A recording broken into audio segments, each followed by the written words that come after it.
Alright guys, welcome to your 7th Premiere Pro tutorial, and in this tutorial, now that we know how to apply effects to our video clips, I'm going to show you how to adjust and alter the effects, and it's probably going to take a couple tutorials, so just stick with me.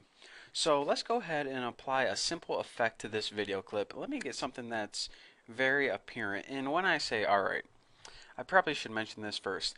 When I say we're going to apply an effect and then we're going to change the settings, you're like, alright, if you have the effect on there, what the heck do you need to change?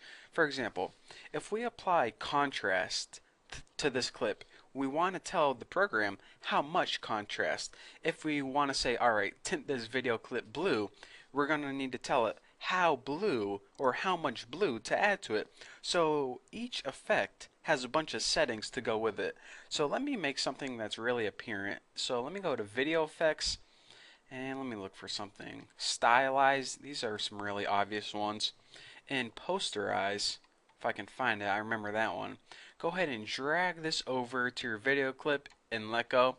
And what this does is it takes that clip and it makes it into a poster, or at least it tries to. Actually, if you go ahead and turn this off, you see this Red Hot Chili Pepper poster? That's a really good example that this would be what it would be previously, like this Foo Fighters one, a real life photograph, and we would want to posterize it. So this is actually a really cool tutorial in that sense. We're going to turn this into this. So let me go ahead and if we can see, if we maximize posterize, we see a setting called levels.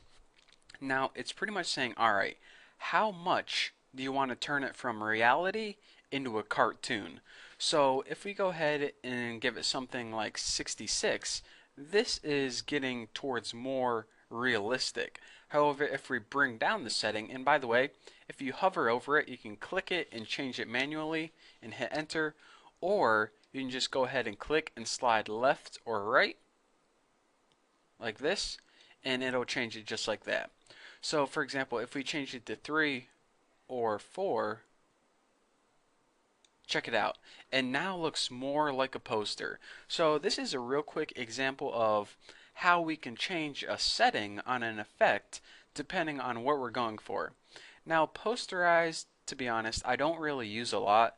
This is like kind of an effect you'd use if you're making a music video in the 1980s or something. So let me go ahead and show you guys how to do some things real quick.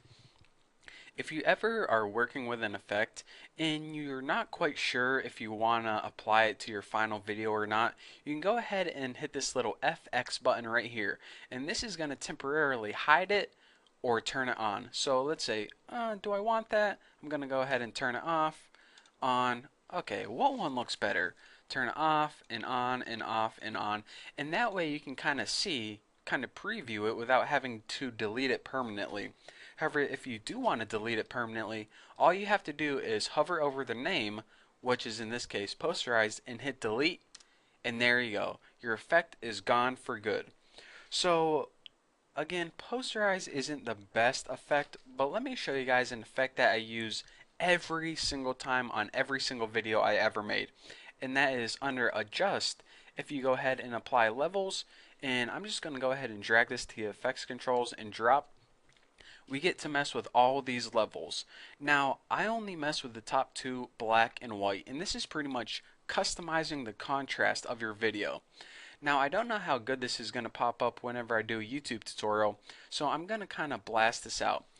What this is pretty much is asking you is, I'm going to make the dark pixels darker by going ahead and sliding that over to, I don't know, let me say somewhere around 20, and I'm going to make the light pixels lighter. So this is at 255, which is the very top. I'm going to go ahead and drag this down to 240 or something like that. And I don't know how good this is going to appear. Let me go ahead and blast this even more on YouTube, since I kind of have to process this video, then upload it to YouTube, then you watch it on YouTube. So make sure you're watching this on full screen so you can see the difference. Again, you never really are going to use posterize. That's kind of a fun one, but this one is really good if you want to take any video that you filmed with your Handycam and turn it into an instantly better looking video clip. Let me go ahead and turn this effect off, and you see it kind of looks washed over, glazed gray kind of. Now turn it on, and suddenly the contrast just pops out. The darks are darker and the lights are lighter. So again, that's the beauty of levels. And let me go ahead and blast this even more.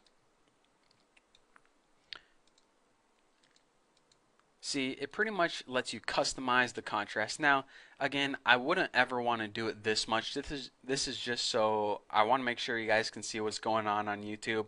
But that is one that I use a lot. So guys, don't forget levels. It will come in handy. So let me go ahead and delete levels. And if you noticed, before you even apply any effects at all, any video clip you select has some effects that are already built in. And you're saying, alright, where the heck did these come from? I didn't apply these ones. Well, the reason they have these is that they're common to every single file on Premiere Pro. They all share the same four basic effects, and that's motion, opacity, time remapping, and volume. Now, some things like pictures and titles, they don't have volume or audio, so they aren't going to be there with this. But motion, opacity, and time remapping is all the same. Now motion, if we go ahead and scroll down to the sub effects, we can see that it pretty much changes the position of your entire video clip. So you usually just want to leave that the same. However, if you're messing with it and you're like, alright, I accidentally hit something, I got that messed up, just go ahead and hit this button right here, and that's going to reset everything to normal. So again, I never really touch motion. Opacity, however, is something that's going to come in handy a lot whenever you're wanting to fade. Now, it's pretty much a transparency of your video. Now, if we just went ahead and shut off all our videos, you would see that it's black. We just have a black video behind everything. So, the transparency, whenever we put it down to 0, it's pretty much going to say, alright, it's totally see-through. If we fade it up to around 50, then it's going to be able to see some of the black behind it. And if we go ahead and turn it to 100, it's going to be totally opaque. So that's what opacity is, pretty much a transparency for those of you guys who didn't know. Time remapping is pretty much the speed, how fast your video is going to play. It's pretty much whenever you're working with slow motion or you want to give it the speeding up effect, like a fast forward effect, maybe in a car chase scene, this is when you would use that, but I really don't like to use it that much. And the volume, of course, whenever you, I don't know, maybe you want to just totally shut off the volume, or maybe you're playing a song and you want it to fade in, that's when we're going to be working with these volume effects right here. But for now, I don't really want to get into it into the next tutorial, and then in the next tutorial I'm going to show you guys how to work with something called keyframes, and it's going to make it a whole lot easier. So in this tutorial, I just want to point out that yes, indeed, there are 4 built-in effects already, and that's what they do. And aside from these 4 built-in effects, you can also apply other effects, and whenever you do, you can go ahead and change the settings of those effects by just expanding and changing the settings like that. So with all of that, that should keep you busy for a while, but once you're done messing around with the effects, make sure to check out my next tutorial where I'm going to be talking about how to work with keyframes, and that's a whole nother world. And once we learn how to work with keyframes, that's all there is to cover with effects. So I know there's a lot to cover with effects, but trust me guys, just applying some simple effects to your video can make a world of difference between the video quality, between something that you go and shoot out and it looks like crappy YouTube quality, to professional, expert looking video. So I'm going to be showing you some tips later on, but definitely stick with me, watch these tutorials, and you're going to be a pro in no time. So thank you for watching, don't forget to subscribe, and I will see you later.